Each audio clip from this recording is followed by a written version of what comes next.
प्रिय दर्शकों, नमस्कार। एक बार फिर से उपस्थित हूं आप सबके सामने विश्लेषण जन्म कुंडली का इस कार्यक्रम के अंतर्गत। आज जो आपके सामने कुंडली लेकर के आया हूं, ये कुंडली आई है मेरे पास मुरादाबाद उत्तर प्रदेश से। और जैसे कि आप लोग देख रहे हैं, ये धनु लग्न की कुंडली है। लग्न का मान 0 अंश का है। मूल नक्षत्र का लग्न बना है।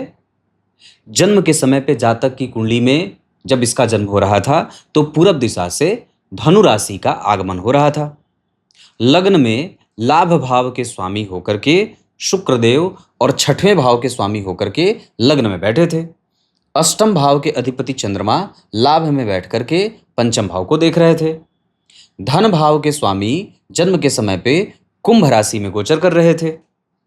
चतुर्थ स्थान में मीन राशि बन रही थी। मीन राशि में उस समय राहु देव गोचर कर रहे थे।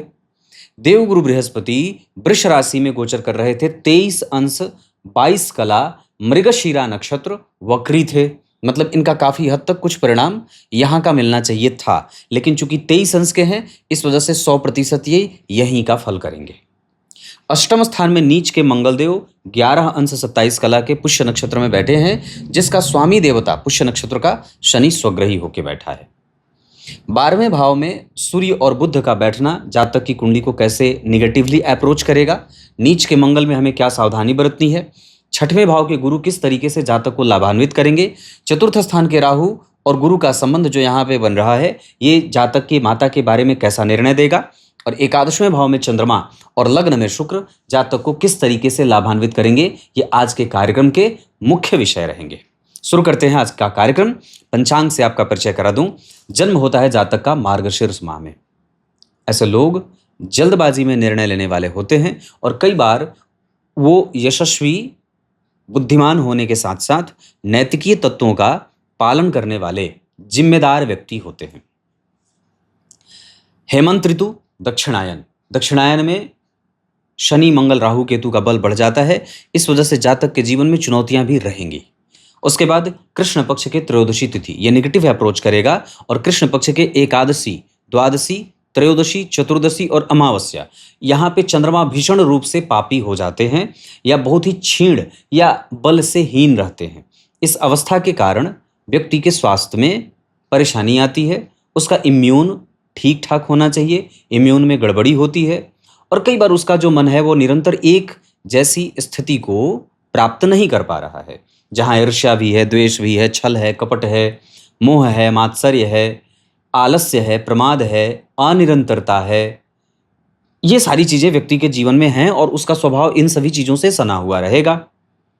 गुरुवार को जन्मे हैं। लग्न के अधिपति भी वार के अधिपति दोनों एक ही ग्रह हो गए। लग्न के अधिपति गुरु, ये गुरु की मूल त्रिकोण राशि है, पर लग्न का मान 0 अंश का बना है। इस वजह से जातक को अपने स्वास्थ्य पे जीवन पर्यंत ध्यान देने की आवश्यकता होगी। उसे भोजन करने से पहले कौन से विषय, कौन से वस्तु का भक्षण आप कर रहे हैं, किस चीज से आपकी प्रीति हो रही है, किस चीज से आप प्रेम कर रहे हैं, कौन सा आपका मित्र बन रहा है, इन सारे विषयों का ध्यान जातक को जीवन भर रखना होगा। इसके साथ साथ कृष्ण पक्ष के त्रयोदशी तिथि वार के अधिपति छठे भाव में, छठवें भाव के अधिपति लग्न में, गुरु और चंद्रमा एक दूसरे से षडाष्टक में, लेकिन गुरु ने सूर्य और बुध को जरूर देखा है। इस वजह से व्यक्ति कृतज्ञ तो जरूर होगा। वार के अधिपति या शुभ ग्रह अगर सम संख्या की राशि में बैठेंगे तो श्रेष्ठ परिणाम देंगे। चतुर्थ स्थान के अधिपति अगर सम संख्या की राशि में बैठेंगे तो श्रेष्ठ परिणाम देंगे। चतुर्थ भाव पे या चतुर्थेश पे अगर शनि मंगल राहु केतु का कोई प्रभाव नहीं है तो जातक एक से अधिक संपत्ति को इकट्ठा करने वाला भी होता है और संततिवान भी होता है। चतुर्थ भाव में जो राहु बैठे हैं, यहाँ वो अच्छे फल देने वाले ग्रह के रूप में अपने आप को स्थापित करेंगे। कृष्ण पक्ष के त्रयोदशी तिथि के चंद्रमा व्यक्ति को प्राइवेट सेक्टर में नौकरी या यहाँ पे कई बार व्यक्ति को स्वतंत्र कारोबार करते हुए देखा जाएगा। स्वाति नक्षत्र ये वस्तुतः राहु का नक्षत्र होता है, पर इसके जो देवता हैं वो वायु देवता इसके स्वामी होते हैं। ओम वायवे नमः इस मंत्र का जप जातक के जीवन में जब जब कभी भी विषम परिस्थितियों का निर्माण हो तो इस मंत्र का जप किसी ब्राह्मण से 7 से 8 हजार बार लगभग करवा देना चाहिए। इसके साथ साथ अगर हो सके तो जावित्री की जड़ अपने गले में धारण करना चाहिए सोमवार के दिन, और ओम वायवे नमः इस मंत्र का जप करना चाहिए। साथ ही साथ अगर बन पड़े तो ब्राह्मणों को नित्य दान करना चाहिए। प्रत्येक दिन छोटा छोटा छोटा छोटा हिस्सा अपनी आमदनी का निकालिए और अमावस्या या पूर्णिमा को उसे किसी ब्राह्मण को दान स्वरूप देना चाहिए। मीठे जल का दान करना चाहिए। जातक के हाथ से जामुन और बरगद के वृक्ष लगाए जाने चाहिए। इसके साथ साथ नल, कल आदि की व्यवस्था राहगीरों के लिए करनी चाहिए। स्वाति नक्षत्र में जन्मे हैं, जितना ज्यादा हो सके वृक्षारोपण कर सकते हैं और पशुपालन या पशुपालन करने वाले लोगों को उसको आर्थिक मदद दी जा सकती है। इसके साथ साथ अगर हो सके तो व्यक्ति रासायनिक चीजों से संबंधित कारोबार कर सकता है, इंटरनेट से जोड़ करके कारोबार कर सकता है। हॉस्पिटल, बैंकिंग और हॉस्पिटैलिटी जितनी होती है, जैसे सेवा करने वाला जो क्षेत्र हो, जैसे होटल हो जाए, रेस्टोरेंट हो जाए, जहाँ पे क्या बोलते हैं वो, जहाँ पे आकर के लोग रहते हैं, ऐसे ही धर्मशाला टाइप ऐसा कुछ बनवाना चाहे, रेंटल प्रॉपर्टी से धन कमाना चाहे, तो निश्चित रूप से व्यक्ति यहाँ से कर सकता है। उसके बाद सौभाग्य योग, ये व्यक्ति को सौभाग्यशाली बनाता है। शूद्र वर्ण और देवगण के कारण जातक के जीवन में थोड़ी गंदगी रहने की स्थिति बनती है। जातक अपने शरीर को कई बार गंदा करता है, थोड़ी जल्दबाजी में रहेगा और देर तक सोना, देर तक जागना इस जातक की एक कमजोरी हो सकती है। शूद्र वर्ण और देवगण के कारण व्यक्ति में तमस तत्व की प्रधानता के साथ साथ शुद्ध सात्विक तत्वों की प्रधानता भी है। गीता जी के दूसरे अध्याय के 70वें और 69वें श्लोक में भगवान ने बात यही कही है, जितना ज्यादा हो सके हमें अपने आप को स्थित बना करके रखना चाहिए, जहां वो मन बुद्धि चित्त को बिल्कुल शांत और एकाग्र करता हुआ, एक आत्म होता हुआ सच्चिदानंद घन परमात्मा का निरंतर चिंतन करते हुए व्यक्ति अगर जीवन की यात्रा को पूरी करेगा तो वो कभी भी ऋण में नहीं जाएगा। जिस तरीके से समुद्र को जल की कोई आवश्यकता नहीं होती और अपनी सीमाओं का वो उल्लंघन नहीं करता है, वैसे ही अगर हमें उसी की भांति अपने आप को गंभीर जब तक नहीं बनाएंगे, तब तक ये चंद्रमा जो कृष्ण पक्ष के त्रयोदशी तिथि के हैं, ये मन और बुद्धि को भूचाल से ग्रसित करते रहेंगे। ऐसी अवस्था में इस चंद्रमा को सबसे ज्यादा हमें जहां विचार करने की आवश्यकता है वो हमारी कुंडली के चंद्रमा ही है। अगर चंद्रमा को व्यवस्थित नहीं करेंगे, उनको व्यवस्थित करने के लिए शिव जी को जल अर्पित करें, शिव जी को सफेद चंदन अर्पित करें, केशर और चंदन अर्पित करें, इसके साथ साथ दूध अर्पित करें। शिव मंदिर को धोएं। मंदिर को धोने के बाद 1 लोटा जल छान करके कपड़े से और शिव जी पे अर्पित करें। इसके अतिरिक्त अगर हो सके तो शिव जी को भांग की लेप लगाएं। ये सब चंद्रमा को ठीक करने के उपाय हैं। इसके साथ साथ अगर हो सके तो किसी समुद्र के किनारे कभी जा करके शंख दान करें या चावल दान करें। इन सभी चीजों का ध्यान आवश्यक होगा। कुंडली पे लेके आता हूं।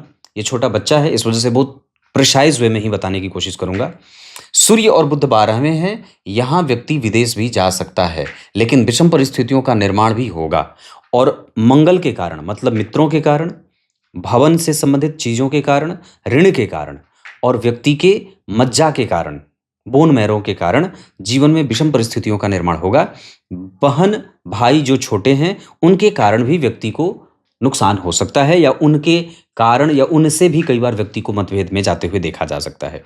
सूर्य और बुध 12वें भाव में होते तो उतने अच्छे नहीं हैं। यहाँ पे उनका बैठना बहुत ही सामान्य से भी कमजोर परिणाम देने लगता है। इसका अर्थ होगा कि हमें इस जातक को बहुत अच्छी ट्रेनिंग देनी होगी, उसकी मैत्री गलत लोगों से ना हो और वो किसी के गिरफ्त में ना हो। हालांकि गुरु और सूर्य दोनों ही केंद्र से बाहर हैं, इस वजह से हमें यहाँ चरित्र चिंतन पे भी विचार करने की आवश्यकता है। जातक को ग्रंथों का आदर कैसे किया जाता है, बड़ों का आदर कैसे किया जाता है, अपने धर्म का, स्वधर्म का पालन कैसे किया जाता है, इन सभी विषयों का ज्ञान आवश्यक होगा। लग्न जब जन्म कुंडली में 0 अंश का बन जाता है तो ये व्यक्ति की प्रवृत्ति को कमजोर करने लगता है। उसमें भी जब मंगल जन्म कुंडली में नीच के हो जाते हों, धनु लग्न की कुंडली के लिए पंचमेश नीच के हैं, गुरु शत्रु की राशि में, शनि जो है वो जन्म कुंडली के द्वितीय होकर के 3रे भाव में बैठे हैं, शुक्र जन्म कुंडली के लग्न में बैठे हैं, राहु और केतु जन्म कुंडली में 4th स्थान और 10वें स्थान को घेर करके कहीं ना कहीं कमजोरी दे रहे हैं। 6वें स्थान में गुरु माता भाव के स्वामी होकर के 6ठे भाव में बैठे हैं, व्यक्ति की माता को रुग्णता दे रहे हैं। जन्म कुंडली के 3रे भाव में शनि स्वग्रही बैठे हैं, लेकिन उनके ऊपर किसी भी शुभ ग्रह की कोई दृष्टि नहीं होने के कारण व्यक्ति अपने कर्तव्यों के प्रभावों को समझने वाला होता तो है, पर फिर भी उसे धन कमाने के लिए मशक्कत और मेहनत करनी पड़ती है।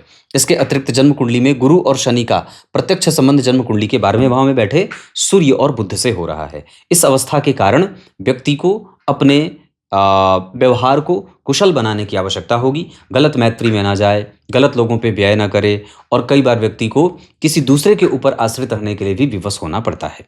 इस कुंडली में एकमात्र कमजोरी है, चंद्रमा कमजोर हैं, और दूसरा वो जन्म कुंडली में मंगल जो नीच राशि में बैठे हैं। इस वजह से व्यक्ति कई बार गलत लोगों के साथ जाता है और उसके निर्णय प्रायः गलत होते हैं। हमें जो कुछ भी निर्णय लेना है, विषयों का चयन करना है, मैत्री का चयन करना है, विवाह का चयन करना है, पार्टनरशिप का चयन करना है, व्यापार का चयन करना है, उन सभी चीज़ों में बहुत सावधानी से, पूरी सतर्कता के साथ आपको मंगलदेव ये कहते हुए नजर आ रहे हैं कि बहुत सतर्क होकर के किसी भी निर्णय पे पहुंचे। यहाँ आपको जिस कमरे में रहते हैं उस कमरे की सफाई जातक को स्वयं से करनी चाहिए। इतना ही नहीं, जन्म कुंडली में लग्न के अधिपति का 6वें भाव में जाना, 6वें भाव के अधिपति का लग्न में जाना, ये कहीं ना कहीं व्यक्ति के जीवन को चुनौतियों से रखने वाला, चुनौतियों के साथ चलने वाला, लेकिन सफल होने वाला बेहतर इंसान बनाता है।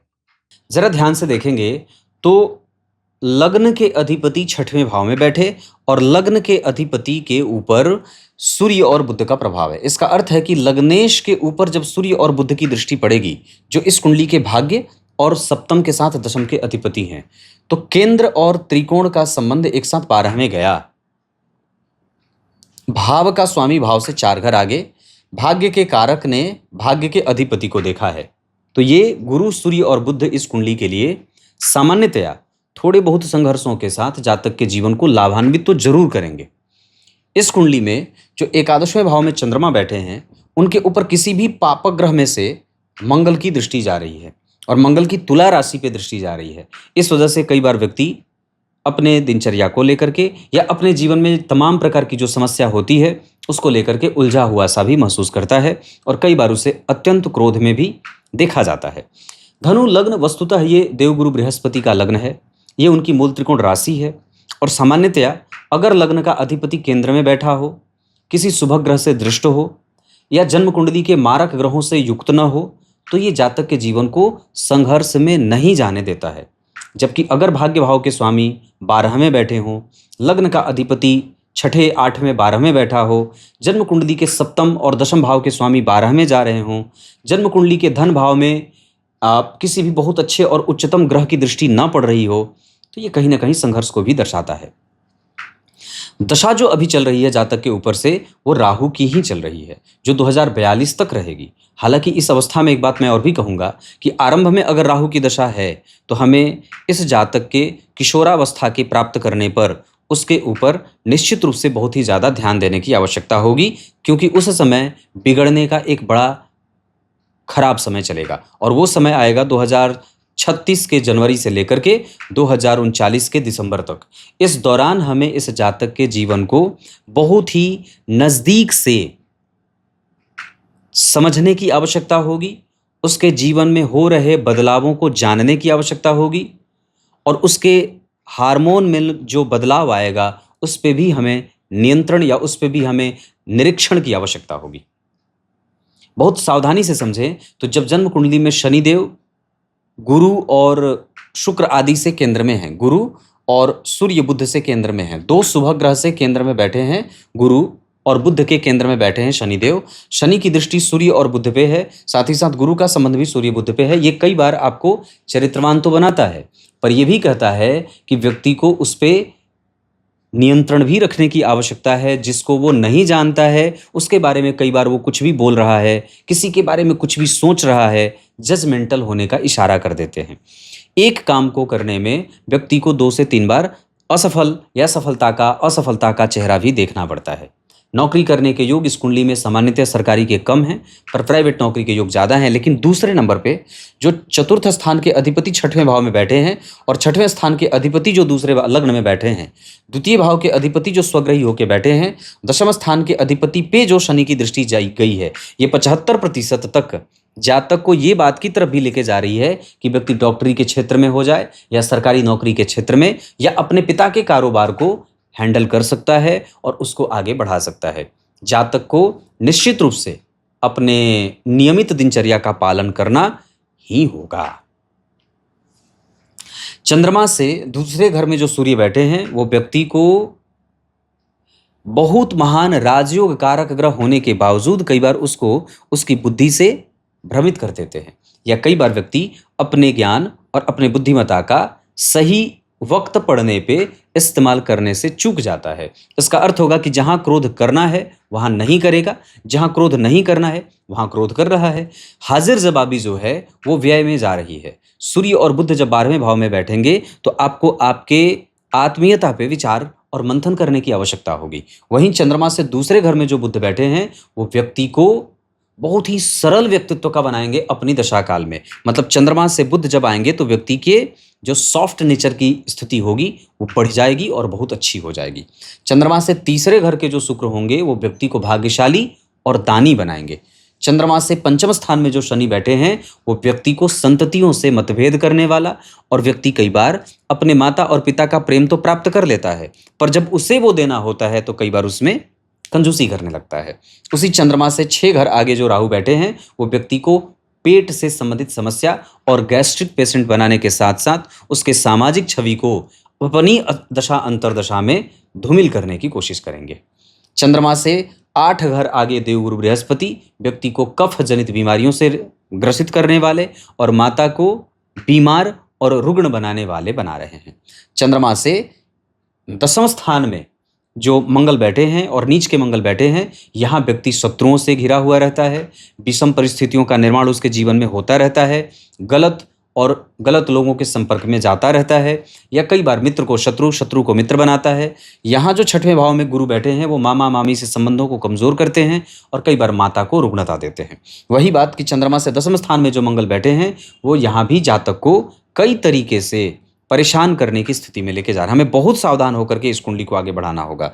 चंद्रमा से 12वें घर में केतु व्यक्ति सोचता और विचारता नहीं है लेकिन दान देने के लिए सबसे आगे रहता है। वहीं दशमांशा चक्र में धनु लग्न की कुंडली यहाँ भी, सूर्य यहाँ भी 12वें, सूर्य यहाँ भी 12वें, भाग्य भाव पे गुरु, शनि और शुक्र बैठे हैं। इस अवस्था के आधार पर गुरु की महादशा और शुक्र की महादशा शनि और केतु के कारण घर्षण को प्राप्त करने वाली हो सकती है, जबकि सूर्य और बुध की महादशा अंतरदशा राहु के कारण घर्षण में, शनि के कारण घर्षण में जा सकती है। उसी आधार पर अगर बात करते हैं तो गुरु की महादशा में शुक्र का अंतर और केतु का अंतर जातक को कष्ट दे सकता है। उसी गुरु की महादशा में जो मंगल का अंतर प्रत्यंतर होगा वो जातक के जीवन को कई बार स्वास्थ्य से संबंधित समस्याओं को देने वाला हो सकता है।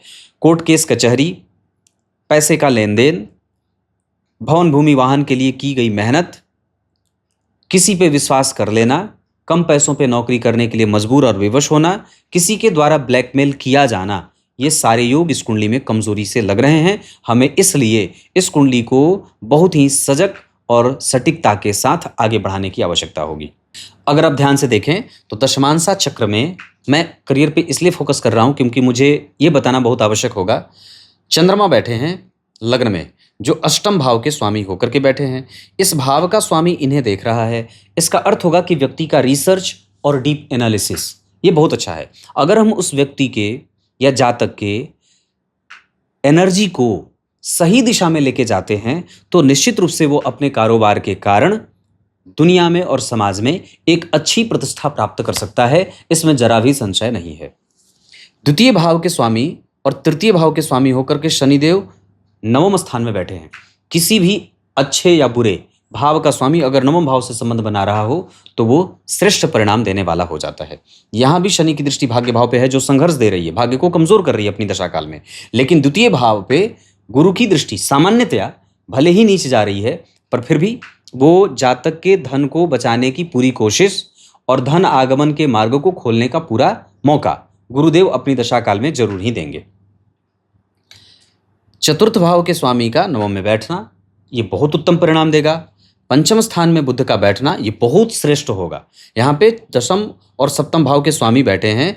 पंचम स्थान के अधिपति सप्तम में मंगल, सप्तम के अधिपति पंचम में। यहाँ व्यक्ति अगर चाहे तो अपने कारोबार से यश और मान प्रतिष्ठा की वृद्धि कर सकता है।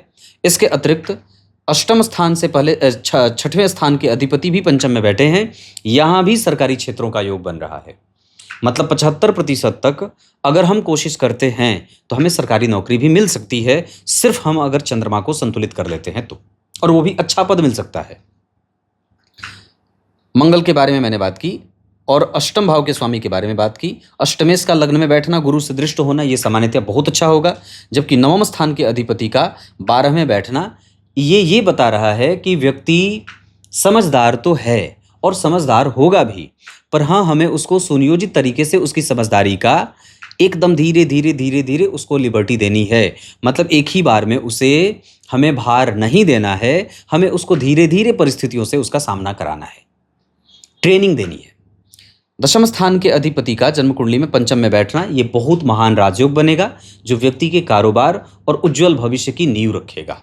एकादशवें भाव के अधिपति का भाग्य में जाना और गुरु के साथ बैठना भी जातक के धन, लाभ, पद, प्रतिष्ठा और इच्छा पूर्ति के मार्ग को तय करता है। अगर एकादशवें भाव के स्वामी लग्न में नहीं बैठे होते तो जातक महत्वाकांक्षी नहीं होता।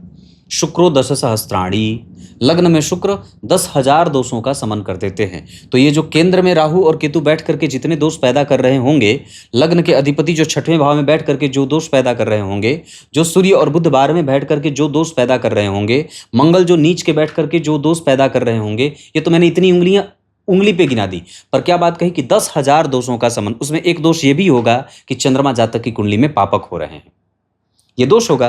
चंद्रमा जन्म कुंडली के अष्टमेश होकर के जब पंचम भाव को देखेंगे, ये भी एक दोष ही होगा।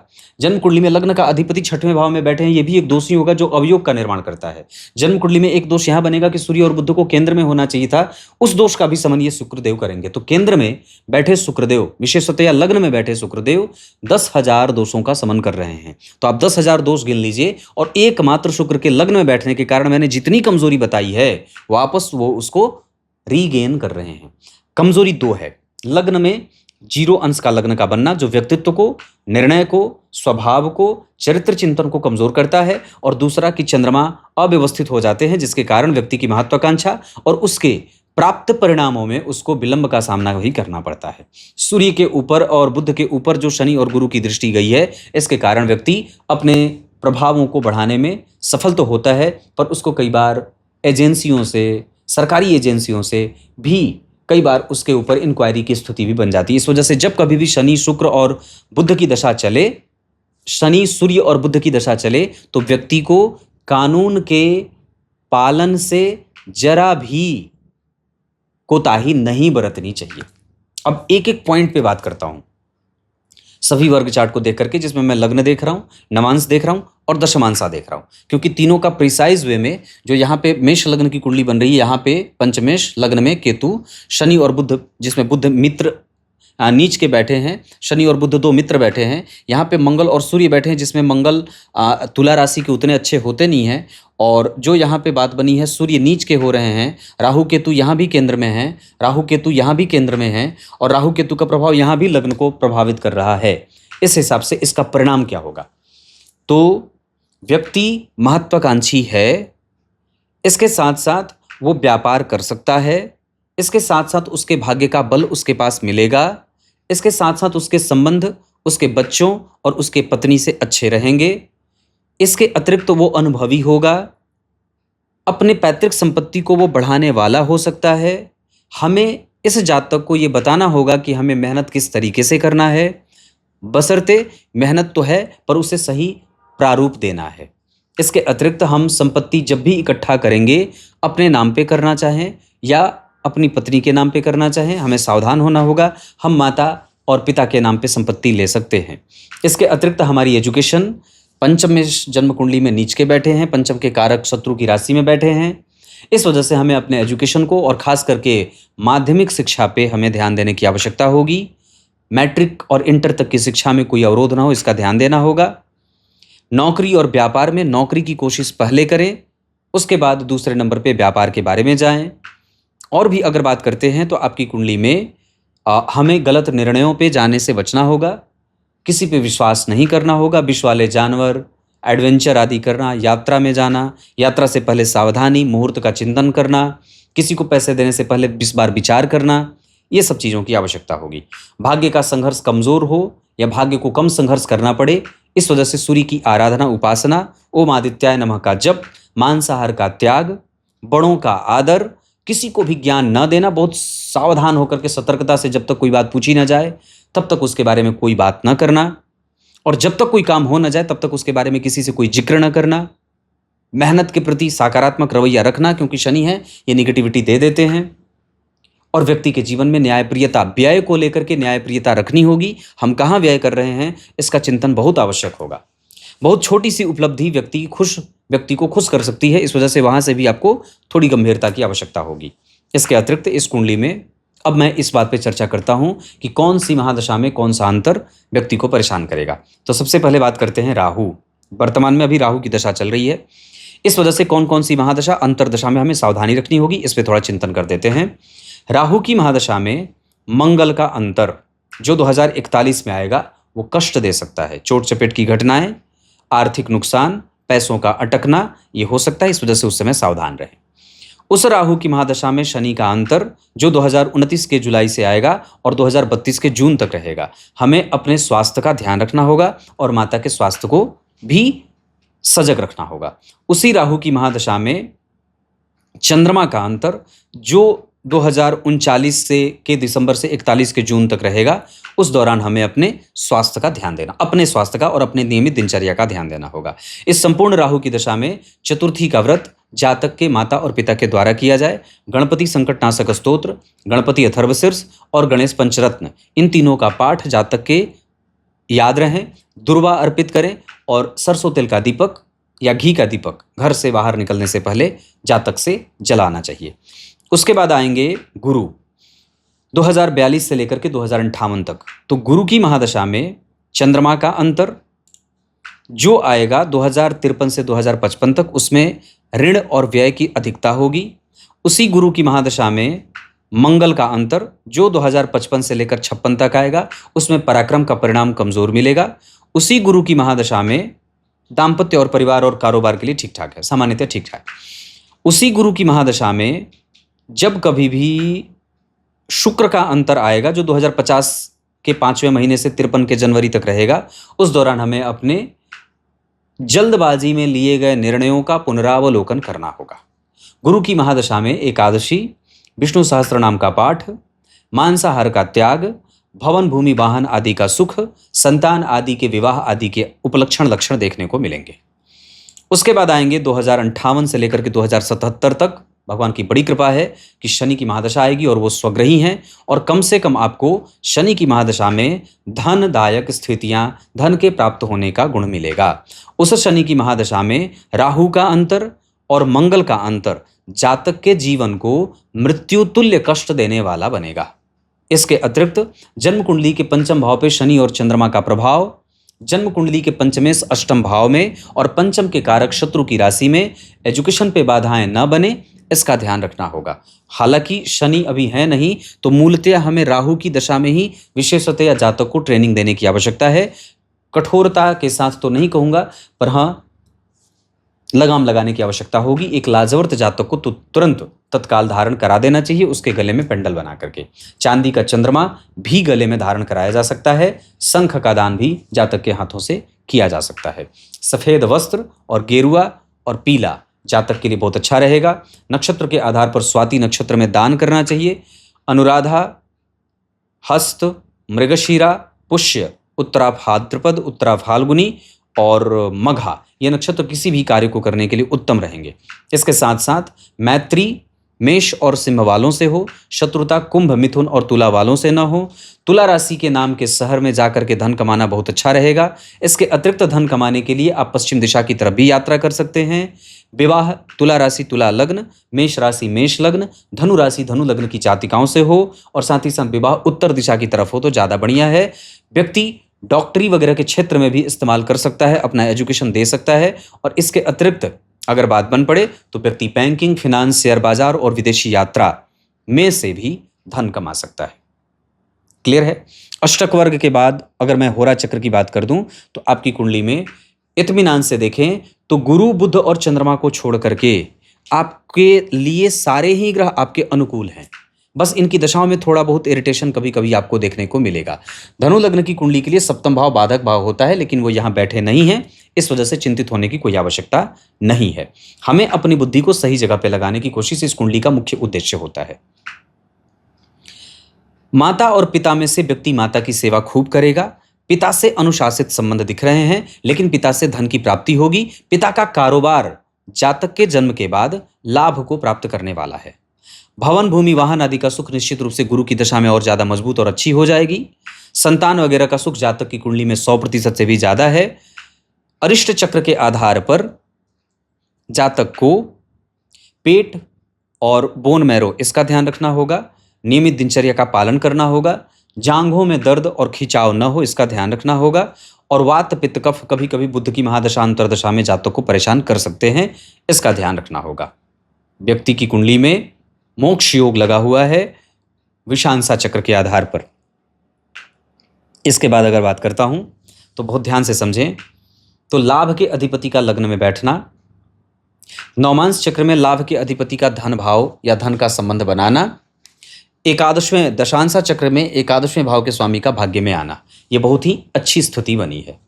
लग्न के अधिपति का छठे में जाना, लग्न के अधिपति का लग्न में आना, लग्न के अधिपति का पंचम में आना 75 से 80% तक जातक की कुंडली में धन को जोड़ने का काम कर रहे हैं।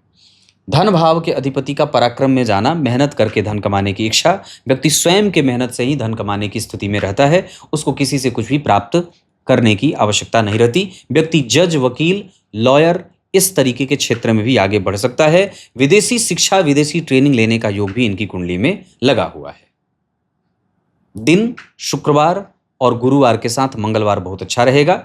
इतनी सारी चीजें हैं। जीवन पर्यंत अगर कोई रत्न आपको धारण करना हो तो आप गुरु का रत्न पुखराज सदैव धारण कर सकते हैं। इस कुंडली के लिए गुरु के ऊपर राहु केतु का प्रभाव आपको कभी कभी परेशान कर सकता है। हमें और भी ज्यादा सतर्क होकर के मेहनत करने की आवश्यकता है। सूर्य षडबल में चंद्रमा से ज्यादा बलवान है। दृष्टिकाण चक्र के आधार पर वो ग्रह आपकी कुंडली में देवलोक की यात्रा करा रहा है और व्यक्ति की आत्मा देवलोक से आती हुई नजर आ रही है। जन्म के आधार पर बात करते हैं तो ये व्यक्ति का 9वां जन्म हो सकता है, 9वां जन्म हो सकता है। क्लियर है? तब तक के लिए बहुत बहुत नमस्कार।